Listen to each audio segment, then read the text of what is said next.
తెలంగాణలో ఎండమంటతో పాటే రాజకీయ పార్టీల మధ్య మాటలు కూడా అగ్గిపుట్టిస్తున్నాయి. కొంతకాలంగా కాంగ్రెస్ బీఆర్ఎస్ల మధ్య సాగుతున్న మాటల యుద్ధం లోక్సభ ఎన్నికలు సమీపించేసరికి మరింత ముదిరింది. ఫోన్ ట్యాపింగ్ అంశం తెర మీదకి రావడమే ఇందుకు కారణం. ఫోన్ ట్యాపింగ్ అంశం సీన్లోకి రాగానే గులాబీ దళం రైతు సమస్యలపై గళమెత్తింది. బీఆర్ఎస్ కీలక నేతలంతా పొలం బాట పట్టారు.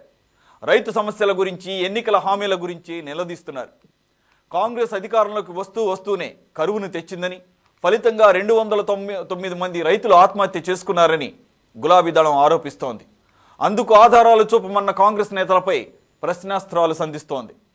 రేవంత్ మొగోడైతే ఎన్నికల కోడ్ సాకుగా చూపకుండా అసెంబ్లీ ఎన్నికల్లో ఇచ్చిన హామీలను అమలు చేయాలని సవాల్ విసురుతోంది.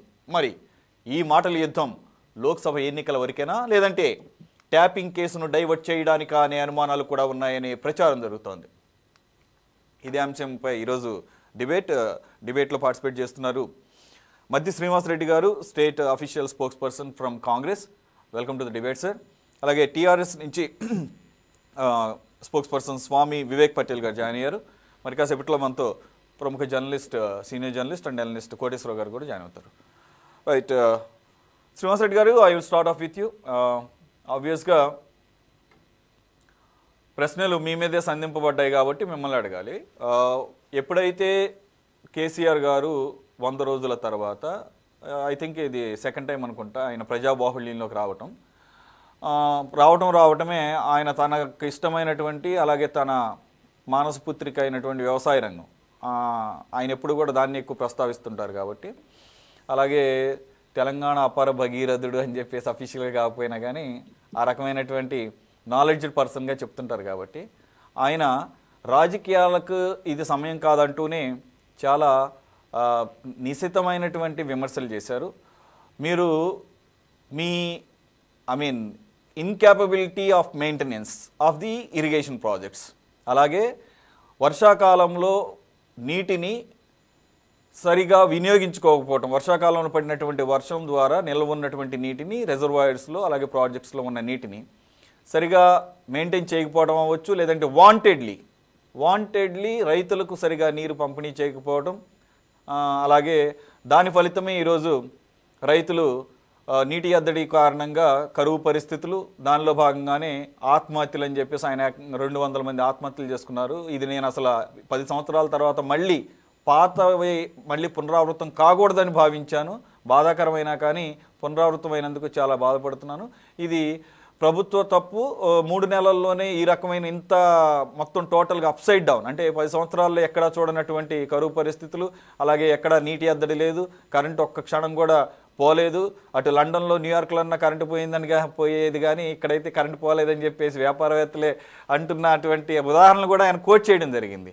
కోట్ చేస్తూ రణరంగమైనా కానీ ఈ రాష్ట్రాన్ని, ప్రభుత్వాన్ని మాత్రం వదలము, ఈ పోరాటంలో అవసరమైతే మళ్ళీ ఉద్యమ బాట పడతాము, రైతులకు, ఈ తెలంగాణ ప్రజలకు ఎటువంటి అన్యాయం జరగనివ్వనని చెప్పేసి ఆయన తరహాలో పాత కేసీఆర్ మరోసారి కనిపించారు.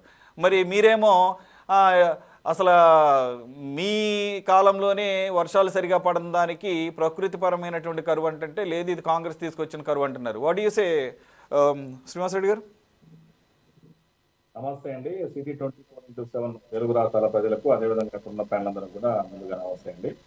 సో కేసీఆర్ గారు ఆయన 2001 నుంచి 2014 వరకు అధికారం వచ్చేంత వరకు మాది ఉద్యమ పార్టీ అనండి. 2014 నుంచి 2023 డిసెంబర్ వరకు కూడా అధికారం వచ్చిన తర్వాత మాది సంస్థ రాజకీయ పార్టీ అన్నది.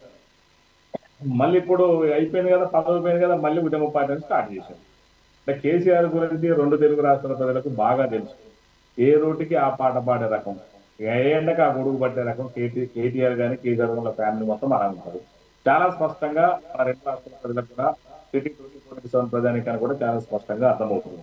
ఇవాళ ఎప్పుడంటే రబీ సీజన్ అంటే ఎప్పుడు నవంబర్, డిసెంబర్, జాను, ఆ 3 నెలలు జరిగిన దాని కరువుకి, ఆ కరువు ఎఫెక్ట్ కదా ఇప్పుడు వచ్చింది. ఇప్పుడు కాంగ్రెస్ పార్టీ అయిన తర్వాత 3 నెలల కాలంలో, 4 నెలల కాలంలో వచ్చింది కాదు కదా. ఇది పాతదాన్ని తీసుకొచ్చి ఇప్పుడు లెక్కేసి ఆ 100 రోజులలో 200 మంది రైతులు చనిపోయారంటే ఎట్లా, ఏ బేస్ మీద లెక్క పెట్టాం అంటే 100 రోజుల దాకా ఎందుకు చూసినావు? 200 మంది, నేను అడుగుతున్న రాష్ట్ర అధికార ప్రజలు, 200 మంది చచ్చిపోయిన దాకా ఏం చేసినావు? నువ్వు ప్రభుత్వాన్ని ఇన్నాళ్ళు అధికారంలో ఉన్నావు కదా, ఇన్నాళ్ళు ఎలగబెట్టినావు కదా, ఎందుకు నువ్వు ప్రభుత్వాన్ని మన కాంగ్రెస్ పార్టీ దృష్టికి, తెలంగాణ ప్రభుత్వం దృష్టికి ఎందుకు తీసుకురాలేదు? అంటే రైతులు చచ్చిపోతే సమాచారం ఉందా చూసుకుంటూ కూర్చున్నావా? అంటే రైతులు చచ్చిపోయిన తర్వాత వాళ్ళ మీద రాజకీయాలు చేయాలన్న నీ ఉద్దేశం అదే కదా? చెప్తూ మా రేవంత్ రెడ్డి గారు చాలా స్పష్టంగా చెప్పారు, ఆ లిస్టు మాకు ఇవ్వండి.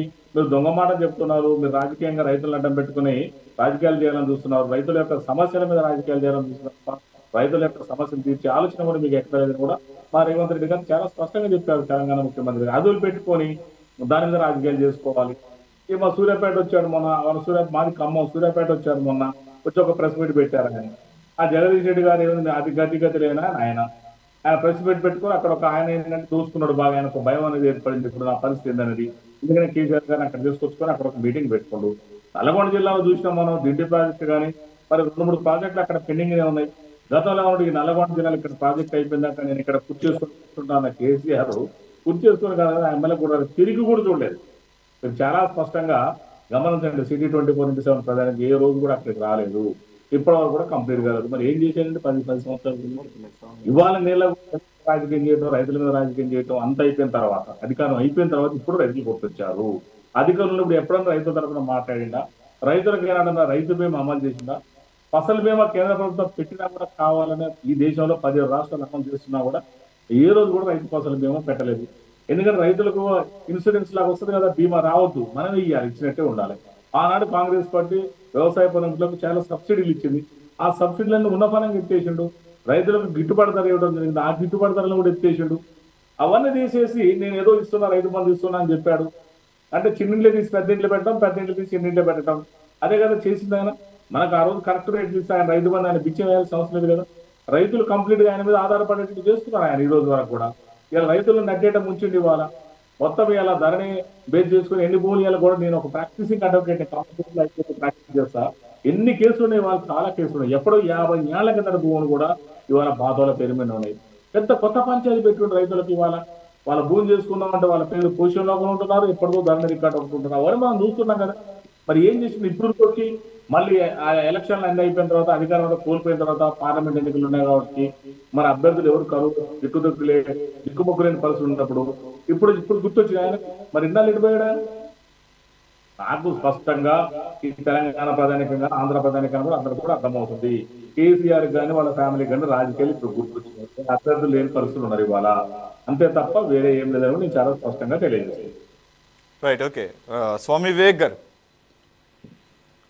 ఏం చెప్తారు?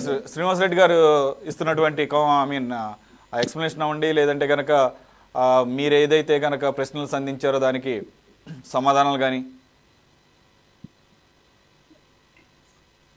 సార్, మీడియా మిత్రులందరికీ, ఈ ఛానల్ డిబేట్ చేస్తున్న వాళ్ళందరికీ నమస్కారాలు. దాంతోపాటుగా ప్యానల్లో ఉన్న సోదరులకు కూడా నమస్తే. అన్నగారు, ఈరోజు కాంగ్రెస్ పార్టీ అమలు సాధ్యం కానటువంటి 420 హామీలనిచ్చి అధికారంలోకి వచ్చిన తర్వాత నీళ్ళు ఇవ్వడం చేతకాక, కాళేశ్వరం ప్రాజెక్ట్ నుండి నీళ్ళెత్తిపోయడం చేతకాక, కరెంటు బిల్లులకు భయపడి రైత పక్షపాతి అని చెప్పుకుంటూ రైతుల పొలాలు ఎండిపోతా ఉంటే హాస్యం, ఒక రకమైనటువంటి మరి వాళ్ళు ఎటువంటి ఆనందాన్ని అనుభవిస్తున్నారో తెలియదు. కానీ ఈరోజు రైత పక్షపాతి అని చెప్పుకుంటూనే మరి రైతులందరి పొలాలు ఎండిపోతా ఉంటే మరి ఇప్పటి వరకు కూడా వాళ్ళు పట్టించుకోలేదు. మరి 2 రోజుల కింద మా అధినేత బీఆర్ఎస్ పార్టీ అధ్యక్షులు మరి ఎప్పుడైతే ఆయన క్షేత్రస్థాయిలో రైతులను పరామర్శించిన తర్వాత ఈ కాళేశ్వరం ప్రాజెక్టులో ఉన్నటువంటి మరి బోర్లు అనేటివి పనిచేస్తా ఉన్నాయి, ఇప్పుడు నీళ్ళని ఎత్తిపోస్తా ఉన్నారు. ఇన్ని రోజులు నీళ్లు లేవు అని చెప్పి అబద్ధాలు చెప్పిన వాళ్ళు మరి మొన్న నీళ్ళు ఎత్తిపోయడం జరిగింది. నిన్న ఎత్తిపోసిన నీళ్లు నిన్న మా కరీంనగర్ లో విడుదల చేయడం జరిగింది. ఈరోజు పంప్ హౌజులు పనిచేస్తా ఉన్నాయి, నీళ్లు ఇస్తా ఉన్నారు. మళ్ళీ ఏం మాట్లాడుతా ఉన్నారు? మేము ఏ రోజున్న రైతుల గురించి మాట్లాడామా అంటున్నారు.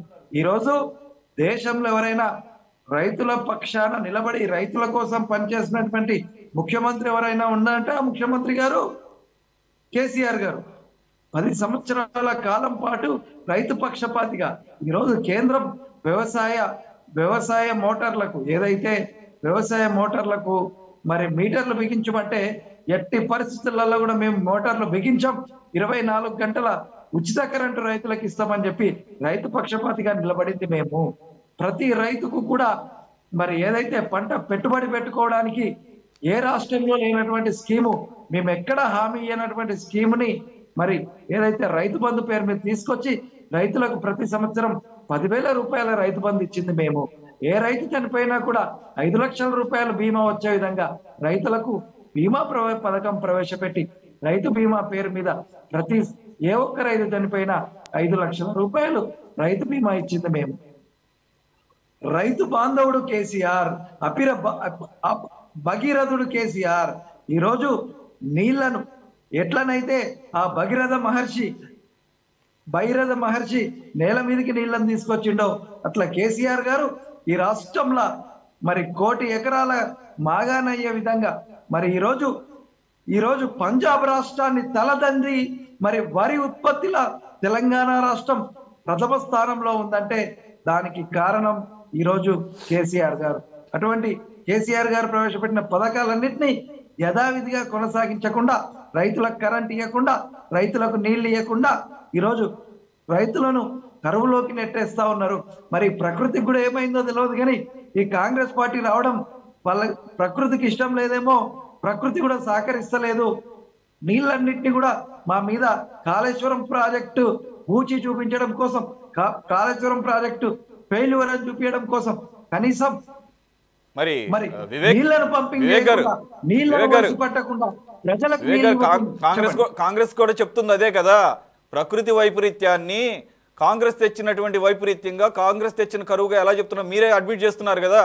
సరే, కాంగ్రెస్ ఉందనో లేదంటే కనుక బీఆర్ఎస్ ఉంటే ప్రకృతి బీఆర్ఎస్ ఉంటే 10 సంవత్సరాలుగా ప్రకృతి పొలగించిపోయిందని మీ భాషలో చెప్దాం అనుకుందాం. లేదంటే కాంగ్రెస్ వచ్చిందని ఏమన్నా ప్రకృతి ఏమన్నా ప్రకోపించిందని అనుకుందాం. ఏదేమైనా ప్రకృతి వైపరీత్యం అని చెప్పేసి మీ నోటి నుంచే వచ్చింది. మరి కాంగ్రెస్ తీసుకొచ్చిన కరువు అని ఎలా చెప్తారు? అదే అండి, కాంగ్రెస్ పార్టీ అధికారంలోకి వచ్చిన తర్వాత ఈ కరువును అధిగమించడానికి చేయాల్సినటువంటి పనులు చేయలేదు. డిసెంబర్ 7 తారీఖు అధికారంలోకి వచ్చిర్రు. వీళ్ళు ఏప్రిల్ 1 వరకు కూడా ఆ కాళేశ్వరం ప్రాజెక్ట్ లో ఉన్నటువంటి పంపులను ఆన్ చేయడం కానీ, మోటార్లు వేయడం కానీ, నీళ్ళని ఎత్తిపోతలు కానీ చేయలేదు కదండి వీళ్ళు. ఇన్ని రోజుల వరకు కూడా కేసీఆర్ గారు నల్గొండకెళ్ళి రైతులను పరామర్శించే వరకు కూడా ఈ పంప్ హౌస్లు అనేటివి పని చేయలేదు. ఏ ఒక్క పంప్ హౌస్ నుండి కూడా నీటిని కిందికి మీరు పంపింగ్ చేయలేదు. ఆ పంపింగ్ చేసింది. ఓకే వివేక్, మీ పాయింట్ అర్థమైంది. సీనియర్ జర్నలిస్ట్ కోడేశ్వర గారు జాయిన్ అయ్యారు. గుడ్ ఈవినింగ్ కోడేశ్వర గారు, వెల్కమ్ టు ది డిబేట్. గురువారం కేసీఆర్ గారు వస్తారు. వివేక్ మనకి చాలా టైం ఉంది, పాయింట్ టు పాయింట్ వెళదాము. కోడేశ్వర గారు, ఒకటి ఇది సైమల్టేనియస్గా 2 వ్యవహారాలు. ఒకటి, ఈ ఫోన్ ట్యాపింగ్ వ్యవహారం ఎప్పుడైతే ముదురుతోందో అదే సమయంలో ఈ రాష్ట్రంలో, తెలంగాణ రాష్ట్రంలో నెలకొన్నటువంటి కరువు పరిస్థితులు, దానిలో భాగంగానే మాజీ ముఖ్యమంత్రి కేసీఆర్ గారు క్షేత్రస్థాయిలో పంటల పరిశీలన, రైతులతో ముఖాముఖి మాట్లాడటం, దానిలో ఆ సందర్భంగా మీడియాతో మాట్లాడుతూ ఇది కాంగ్రెస్ తీసుకొచ్చినటువంటి కరువు, వాళ్ళ చేతగానితనం 100 రోజుల్లోనే సర్వనాశనం చేసేసారు. 10 సంవత్సరాల్లో ఎప్పుడూ చూడనటువంటి పరిస్థితులు చూస్తున్నాము. కరెంటు పోవటం అనేది ఈ 10 సంవత్సరాల్లో చూడలేదు. బిందెల చప్పుళ్ళు వినలేదు, మోటార్ల చప్పుడు వినలేదు, ఇన్వర్టర్లు అలాగే జనరేటర్ల చప్పుడు వినలేదు. మరోసారి ట్యాంకర్లు గలగల్లాడుతున్నాయి. హైదరాబాద్లో ఎక్కడ చూసినా ట్యాంకర్లు ఆర్డర్లు చేసుకోవాల్సిన పరిస్థితి వారం రోజుల ముందు నుంచే. అయినా కూడా water availability. But at the same time contradicting ఏంటంటే ఇక్కడ దాదాపుగా 5 రిజర్వాయర్లు నీరు ఉండి కూడా mismanagement of the water supply అని చెప్పేసి చెప్తున్నారు. దీన్ని అసలు ఇది వాంటెడ్గా చేస్తున్నారనే దాన్ని ఎంతవరకు అసలు సమంజసం? ఇది ఇప్పుడు ఇందులో 2 అంశాలు. ఒకటి, ఆత్మహత్యల గురించి కేసీఆర్ 100 రోజుల్లో 200 అంటే రోజుకి 2 చనిపోయారని చెప్పేసి కేసీఆర్ చెప్పారు. సరే, దానికి మీరు జాగ్రత్త ఇవ్వండి, మేము తగినటువంటి చర్యలు తీసుకుంటామని చెప్పేసి రేవంత్ రెడ్డి గారు చెప్పారు. మరి ఈ క్షణం వరకు కూడా అటువంటి జాగ్రత్త ఇచ్చినట్టుగా ఎక్కడ మనకి సమాచారం లేదు. తర్వాత ఇస్తారో లేదో తెలియదు. అంటే ఒకటి అధికారంలో ఉన్నది కాంగ్రెస్ పార్టీ కాబట్టి జాబితా ప్రతిపక్షాలు ఇస్తాయా? ఇప్పుడు దానికి సంబంధించిన అధికార సమాచారం అంతా అధికారుల వద్ద నుంచి కాంగ్రెస్ వద్దనే ఉండటానికి ప్రభుత్వం దగ్గర ఉండడానికి అవకాశం ఉంటుంది. పార్టీ పక్కన పెట్టేద్దాము. ఇప్పుడు ఈరోజు దాసోజు శ్రవణ్ అదే క్వశ్చన్ చేశాడు. డీటెయిల్స్ మేము ఇచ్చే లెక్క అయితే నువ్వేం పీకుతావు, గడ్డి పీకుతావు అని చెప్పి, సరే భాష కాసేపు పక్కన పెడదాం అని అంటూనే ఆ వీడియోలో భాగంగా సోషల్ మీడియాలో మాధ్యమాల్లో ఉన్నటువంటిది లేకపోతే ఆయన దగ్గర ఉన్నటువంటి కొంత లిస్ట్ ఏదో ఇచ్చారు. ఇప్పుడు ఆ లిస్ట్ యొక్క అథెంటిసిటీ, అసలు ఎవరు, ఏ కారణంతో చనిపోయారు, ఎప్పుడు చనిపోయారు, ఇది దీన్ని అథరైజ్ చేస్తూ ఒక అఫీషియల్ లిస్ట్ తయారు చేయవలసిన బాధ్యత ఆబ్వియస్గా ప్రభుత్వం మీదే ఉంటుంది కదా. డెఫినెట్ గా ఉంటది. ఎందుకంటే ఏ ఆత్మహత్య జరిగినా, రైతైనా లేదా రైతు కానిటువంటి వాళ్ళు ఎవరు జరిగినా కానీ పోలీసులు దాన్ని నమోదు చేస్తారు, అఫీషియల్ గా కూడా ప్రకటిస్తారు అనేటువంటిది అందరికీ తెలిసినటువంటి ప్రాక్టీస్. నేషనల్ క్రైమ్ బ్యూరో రికార్డుల్లో కూడా ఆ వివరాలన్నీ, రైతులు ఎంతమంది, మహిళలు ఎంతమంది, లేదా కాని వాళ్ళు ఎంతమంది అనేటువంటి వివరాలన్నీ ఉంటాయి. ఆ ఫిగర్స్ అన్ని కూడా రాష్ట్ర ప్రభుత్వం కూడా ప్రకటించాలి. రెండోది బాధ్యత, మేము ఏదో చెప్తుంటాము, దాన్ని నిర్ధారించాల్సినటువంటి బాధ్యత ప్రభుత్వం మీద అని చెప్పేసి కొంతమంది ముఖ్యంగా బీఆర్ఎస్ నాయకులు నిన్నటి నుంచి మాట్లాడుతున్నారు. ఇవాళ కొత్తగా చేసేటువంటి కాదు, మీడియాలో కూడా కొన్ని మార్పులు. అయితే ఇక్కడ గమనించాల్సింది ఏంటంటే రైతుల ఆత్మహత్యలు అనేటువంటివి ఉన్నాయి. 100 రోజుల్లో 200 లేకపోతే 20 10 అనేటువంటిది రాష్ట్ర ప్రభుత్వం అఫీషియల్ గా ప్రకటించాలి. ఇక్కడ గమనించాల్సింది ఏంటంటే మా పాలనలో సుభిక్షంగా ఉంది తెలంగాణ రాష్ట్రం, అసలు అప్పుడు ఏమీ లేవు అని చెప్తున్నటువంటి బీఆర్ఎస్ నేతలు సమాధానం చెప్పాల్సింది ఏంటంటే 2022లో రైతు స్వరాజ్య వేదిక అనేటువంటి ఒక సంస్థ కొన్ని వివరాలను ప్రకటించింది. దాని ప్రకారం 2014 నుంచి 2022 వరకు దాదాపు 8,000 మంది రైతులు ఆత్మహత్యలు చేసుకున్నారు తెలంగాణలో, బంగారు తెలంగాణ.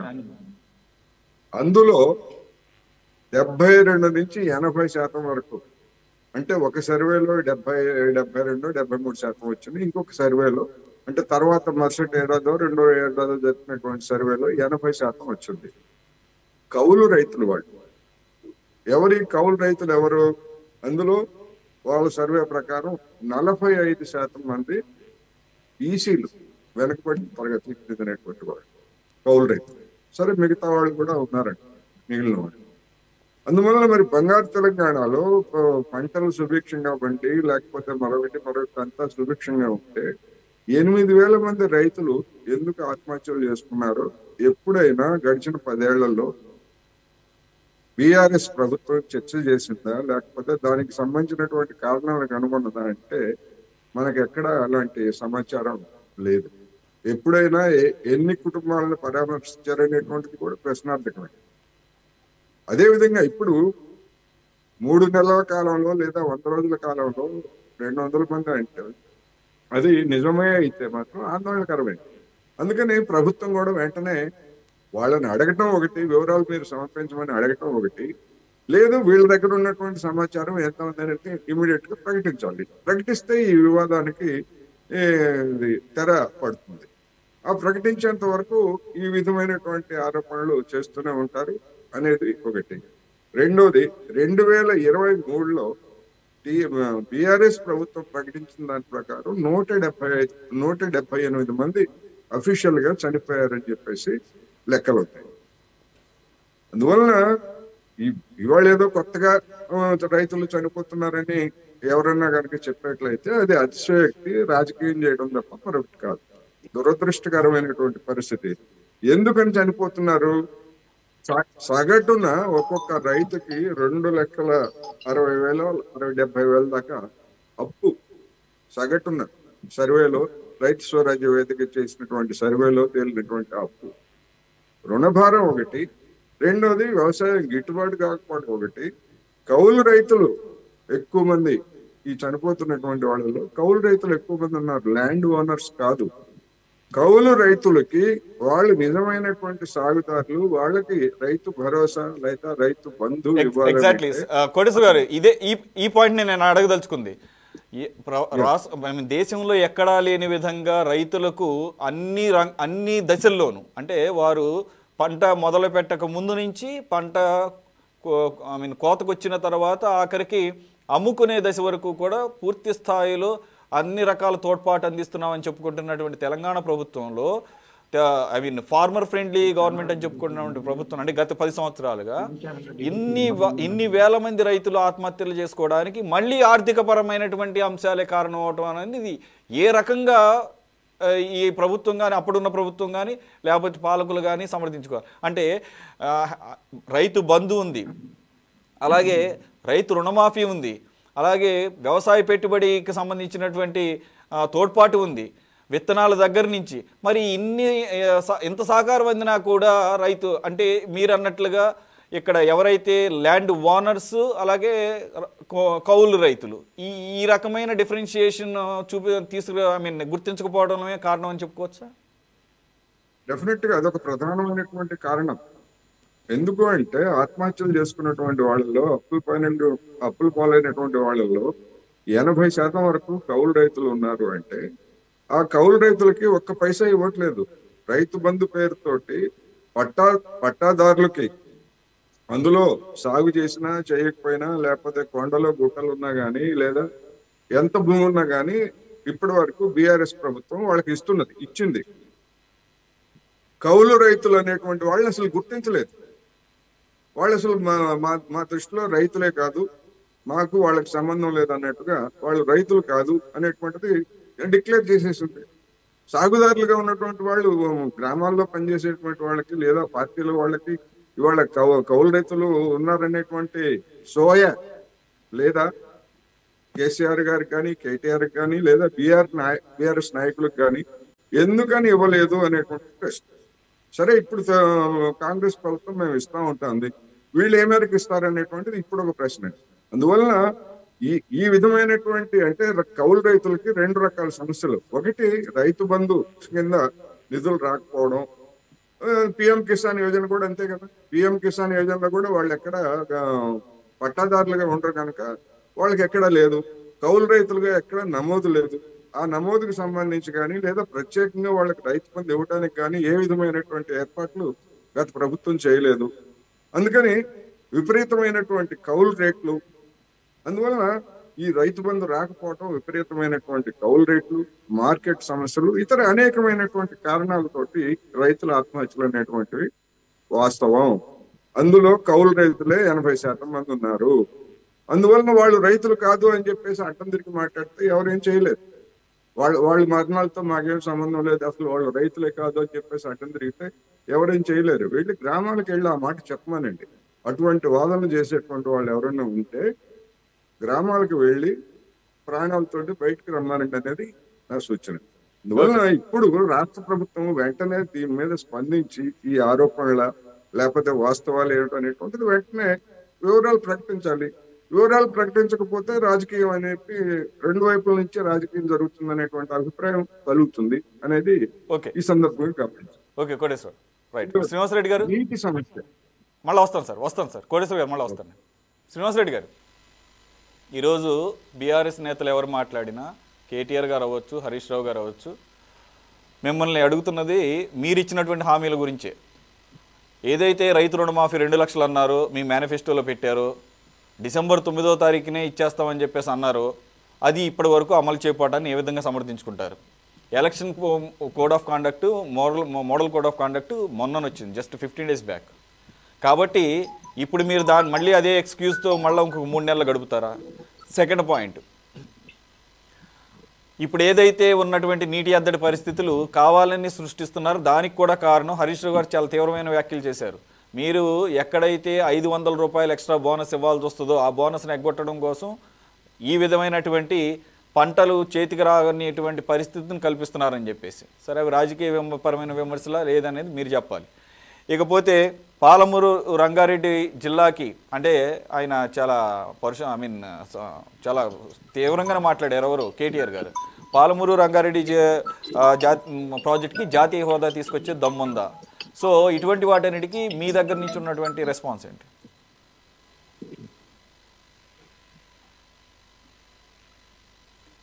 సార్, మీ ఆడియో ఒకసారి చెక్ చేయరా, మ్యూట్లో ఉన్నట్టుంది.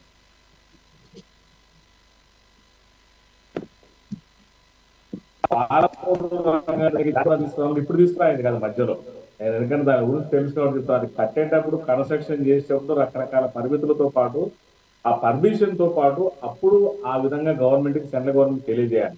ఇప్పుడు అంతా అయిపోయినాక కట్టేదాని మీద తీసుకెళ్లి మనం అసలు జాతీయ ప్రాజెక్టులు ఎన్ని ఉన్నాయండి? తెలంగాణ ఆంధ్రప్రదేశ్ నుండి పోలవరం ప్రాజెక్ట్ ఒకటి, చాలా నేషనల్ లెవెల్లోనే ఒక 5-6 ఉన్నాయి అంతే. జస్ట్ ఇవాళ అంత అయిపోయినాక ఎట్లా తీసుకొస్తున్నాయండి? అది తెలియదు. కేటీఆర్ సోయలేదా? తెలుసు, కావాలనే మాట్లాడుతుంది తప్ప అందులో ఏం లేదు. ఆయన కాళేశ్వరం ప్రాజెక్టుకి ఏమో శనేశ్వరం ప్రాజెక్ట్ లాగా చేశాడు, దాంట్లో 1,00,000 కోట్లు అవినీతి చేశారు తండ్రి కొడుకులు మొత్తం వాళ్ళ ఫ్యామిలీ అదులు పెట్టి దానికి తీసుకురావాలని కొత్త పాయింట్ అడగడం ఏం బాగుందండి ఆయన? మరి హరీష్ రావు గారు ఏమంటారు? ఆయన ట్యాప్ నీళ్లు తీసుకురావాలి, ఫోన్ ట్యాపింగ్ కాదు, మరి నీళ్లు తీసుకురావాలన్నాడు. ఫోన్ ట్యాపింగ్ ఏంటంటే ఫోన్ ట్యాపింగ్ చేసిన స్వయం ఒప్పుకోలేదా కేటీఆర్ గారు? ఏమంటే ఇద్దరు లంగాగాళ్ళ చేయొచ్చు, ఇద్దరు లంగాగాళ్ళ అందరి ముందుల ఓపెన్ గా విషయం మర్చిపోయిందా? కేటీఆర్ గారు స్వయంగా చెప్పింది కదండి, ఇద్దరు లంగాగాళ్ళ అంటే ఎంత ఎంత ఎంత బరి తగ్గించి మాట్లాడుతున్నా మీరు. ఆయన ఫ్లోలో మాట్లాడిన మాటల్ని అది అది అడ్మిట్ చేసినట్టు అవదంటే, అంటే మనకు అలా కనపడుతుంది. కానీ ఆయన అన్నదేంటి? ఆయన అన్నది అయితే ఉండొచ్చు, అది కూడా నాకు తెలియదు, నాకు సంబంధం లేదు అన్నారు. ఇప్పుడు దానిలో భాగంగానే కదా ఇప్పుడు మీకు ఈరోజు డిఫెమేషన్ నోటీసులు మీ మంత్రులకి డిఫెమేషన్ నోటీసులు దానిలో భాగంగానే ఏదో పంపించింది ఆయన తారక రామారావు కాదు, ట్యాపింగ్ రామారావు. అలాగే ఎటువంటి ఆధారాలు లేకుండా ఆయనే ఏకంగా అధికారులు విన్నదాన్ని కేటీఆర్ గారికి ఆపాదిస్తూ ఆయనే ఏకంగా హీరోయిన్లు బ్లాక్మెయిల్ చేశారు, హీరోయిన్లు బెదిరించారు. అందుకని ఈరోజు మీరు డిఫెమేషన్ కేసును ఎదుర్కోవాల్సిన పరిస్థితికి వచ్చి, కాబట్టి పాసింగ్ రిమార్క్స్ ఎవరు చేసినా తప్పే, మినిమం ఎవిడెన్స్ ఉండాలి, ఏదైనా ఒక ఆధారం ఉండాలి, అంతే తప్ప గుడ్డగాల్చి మహానుభాడేసం తుడుచుకోమంటే మీరే క్లియర్ చేసుకోవాలంటే ఎట్లా కుదురుతుంది? ఇప్పుడు వారన్నట్లే ఉంటుంది. ఇప్పుడు 209 మంది రైతులు ఆత్మహత్య చేసుకున్నారంటే దానికైనా ఆధారాలు చూపించాలి. ఎవరి హయాంలో చేసుకున్నారు, ఎప్పుడు చేసుకున్నారు, ఏ కారణం చేత చేసుకున్నారని చెప్పేసి. మీరు ఆ రకమైన ఆరోపణలే, వారు ఆ రకమైన ఆరోపణలే. శిరీష్ గారు చెప్తున్నా నేను, ఇప్పుడు ఆయన 209 లిస్టు తీసుకొస్తే ఆ లిస్ట్ తెలుస్తుంది కదా. రబీ సీజన్ అంటే నవంబర్, డిసెంబర్, జనవరి అయిపోయింది కదా. అది ఎవరి హయాంలో జరిగింది? అది ఎవరి హయాంలో జరిగినా కూడా ఖచ్చితంగా ఇప్పుడు జరిగితే కాంగ్రెస్ పార్టీ చర్యలు తీసుకుంటుంది, ప్రతి రైతు కుటుంబాన్ని కూడా పరామర్శిస్తుంది. ఎవరు బీజేపీ వాళ్ళు ఎవరు వెళ్ళలేదు, బీఆర్ఎస్ వాళ్ళు ఎవరు వెళ్ళలేదు. నిన్న కాక మొన్న కేసీఆర్ గారు వారి ప్రధాన ఆరోపణ ఏంటంటే, తెలంగాణలో ప్రధాన సమస్య అయినటువంటి సాగునీటికి సంబంధించిన ఎద్దడిని, ఆ కరువు పరిస్థితుల నుంచి ప్రజల దృష్టిని మళ్లించడం కోసం ట్యాపింగ్ అనే ఇష్యూని రాద్ధాంతం చేస్తున్నారు. Yes, you can continue the investigation and you can దాంట్లో ఉన్నటువంటి ఎవరైతే ముద్దాయిలు ఉన్నారో, దోషులు ఉన్నారో వాళ్ళని పట్టుకోమని వాళ్ళు చెప్తున్నారు. కానీ దాని టోటల్ గా చెప్పండి, మీరు అడిగారు, నేను నాకు మన న్యూస్ ప్రజానికి కన్ఫ్యూజ్ అవుతుంటాం, అర్థం అడుగు చేసుకున్నట్టుంది తప్ప. నేను ఏమంటున్నానంటే, ఆయన కేసీఆర్ గారు ఏం చేస్తున్నారంటే, హరీష్ రావు గారు కూడా అదే చెప్తున్నారు. ఆయన చేసిన మొత్తము అన్ని చేసేసి ఎవరు కాంగ్రెస్ పార్టీ మీద, ఇప్పుడు నిన్న కాక మొన్న 4 నెలల కింద వచ్చిన కాంగ్రెస్ పార్టీ మీద అభాండాలు మోపడము. 10 ఏళ్ల పాటు ఏం చేయలేదు మేము, కానీ మీరు మాత్రం 4 నెలలు చేయాలి, 100 గ్యారెంటీలు అమలు చేయాలి. మీరు అడిగారు ఇందాక, 100 గ్యారెంటీలు అమలు చేయాలంటే డబ్బులు ఉండాలి. ప్రపంచంలో ఎవ్వరు కూడా సొల్లునోడి ఇంత ఎవడు ఊహించడు. ఇవాళ కేసీఆర్ ఏం చేసిందంటే 7 లక్షల కోట్ల రూపాయలు ఇవాళ తెలంగాణ ప్రజలకు అప్పుడే తెలియసి వెళ్ళిపోయింది. అంటే ప్రతి సంవత్సరానికి 70,000 కోట్ల రూపాయలు కిస్తీల రూపంలో అవుతుంది, వడ్డీల రూపంలో అవుతుంది. ఇలా కట్టే పొజిషన్ వచ్చింది ఇలా కాళేశ్వరం ప్రాజెక్ట్. అలా కాదు, ఇవన్నీ బేరీజ్ వేసుకునే కదా హామీలు ఇవ్వాల్సింది, ఇవన్నీ బేరీజ్ వేసుకునే కదా మేనిఫెస్టోలో పెట్టేది, ఇవన్నీ బేరీజ్ వేసుకునే కదా సాధ్యాసాధ్యాలను చూసుకునే కదా. కాబట్టి అలా అనుకుంటే మీకన్నా ఎక్కువ హామీలు ఇవ్వగలరు ఎవరైనా కానీ. కాబట్టి నేనేమంటా, ఇప్పుడు హరీష్ రావు గారు ఒకటి క్వశ్చన్ రైజ్ చేశారు సార్, పర్ మంత్ 2,500 మహాలక్ష్మి పథకంలో భాగంగా ఇవ్వాల్సిన పరిస్థితి 4 నెలలు అయిపోయింది, ఇప్పటివరకు ఇవ్వలేదు. దాదాపు 10,000 రూపాయలు ప్రతి ఆడపడుచుకి కూడా, ఆ ఆడబిడ్డకు కూడా మీరు బకాయి పడ్డారు. అలాగే రైతు రుణమాఫీ 2 లక్షల రూపాయలు, ఇవన్నీ కూడా మీరు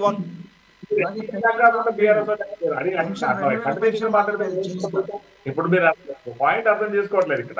ఇక్కడ ఏం జరిగిందని ఆయన 7 లక్షలు ఇలా ఆర్టీసీ దగ్గర కావచ్చు, ఎస్ఎఫ్సీ దగ్గర కావచ్చు 69,000 కోట్ల రూపాయలు అప్పు చేశాం కాళేశ్వరం ప్రాజెక్టుకి. కాళేశ్వరం తర్వాత గుదిబండ్ అయిపోయింది, కేసీఆర్ వాళ్ళ ఫ్యామిలీకి ఏటీఎం కార్డు అయిపోయింది. ఆ డబ్బులన్నీ కూడా ఇవాళ అప్పులు కట్టడానికే సరిపోవట్లేదు. ఎవరన్నా ఇవన్నీ తెలిసే కదా మీరు హామీలు ఇచ్చింది. మీరు వినట్లే, మీరు అడుగుతున్నారు, ప్రశ్న అయిపోకుండా ప్రశ్నలు వేస్తున్నారు. ప్రశ్న అయితే ఇది సమాధానం ఓర్చుకుంటారు మీకు కూడా. ఇప్పుడు వాళ్ళన్నీ ఎవరు ప్రపంచంలో ఎవరు అంత చేయరు అప్పు. మీరు అప్పులు తెలిసిపోయింది తప్ప ఆస్తులు ఎవరికి తెలవట్లేదు. ఇప్పుడు ఈ ఫోన్ ఐఫోన్ ₹1,50,000 మీ దగ్గర అప్పు తీసుకొని ఈ ఫోన్ కొనుక్కున్నా. మీ దగ్గర ₹1,50,000 అప్పు కనపడుతుంది, నా దగ్గర ఫోన్ కనపడుతుంది. కేసీఆర్ చేసింది ఏం తెలుసా అంటే ₹1,50,000 అప్పు మీ దగ్గర కనపడుతుంది, ఇక్కడ ఏం లేదు. దొల్లతనం గుల్లతనం ఇక్కడ ఏం లేదు, నథింగ్ బట్ ఫ్రెండ్స్. ఇక్కడ మొత్తం నేనేమన్నా అడిగితే అడ్డుపడ్డారు అంటున్నారు. నేను అడ్డుపడేది నా పర్సనల్ కాదు. ఇప్పుడు ఈ పాయింట్ కూడా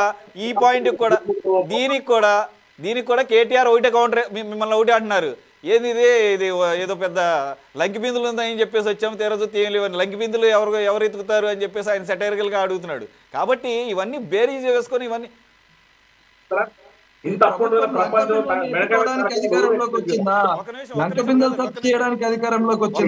వివేక్ ఒక్క నిమిషం మీరు ఆగండి. Let him answer. శ్రీనివాసరెడ్డి గారు హలో చెప్పండి శ్రీనివాసరెడ్డి గారు కంటిన్యూ. ఏమంటుందంటే ఇప్పుడు ఇట్లా అప్పులున్నాయని అందరికి తెలిసింది, అది బహిరంగ తెలిసింది. కానీ దీని కొన్ని లొసుగులు ఎవరు తెలుస్తుంది? ప్రజలకు అర్థం కాదు కదా, మళ్ళంటి వాళ్ళు కాదు కదా, రేవంత్ రెడ్డి గారు అంత స్థాయిలో కూడా తెలియదు. మనకైతే ప్రభుత్వాలు ఎవరు చూసుకున్నాయి అర్థం కాదు కదా ఇంటర్నల్ గా. జనరల్ గా ఎవరైనా ప్రపంచ దేశాలు కానీ మన ఇండియాలో ఎన్నో రాష్ట్రాలు ఎప్పటి నుంచో కాంగ్రెస్ పార్టీ చాలా రాష్ట్రాలను పాలించింది, దేశాలను అనేక సంవత్సరాల పాటు పాలించింది. జనరల్ గా అప్పులు ఉన్నాయంటే ఆస్తుందానికి ఉంటాయి అనుకుంటారు ఎవరు కూడా. అందుకని ఎవరు ఎక్స్పెక్ట్ చేయలేదు. నేను చెప్పాను కదా అప్పులకు ఆస్తులకు ఉన్నటువంటి వ్యత్యాసాన్ని. అక్కడ అప్పులే కనపడుతుంది, ఇక్కడ ఆస్తులు లేవు, భూములు లేవు, భవనాలు లేవు, స్థిరాస్తులు లేవు, చరాస్తులు లేవు. వాళ్ళ కేసీఆర్ బ్యాంకులు, బీఆర్ఎస్ నాయకుల జేబులు మంచిగా దండుకున్నాయి.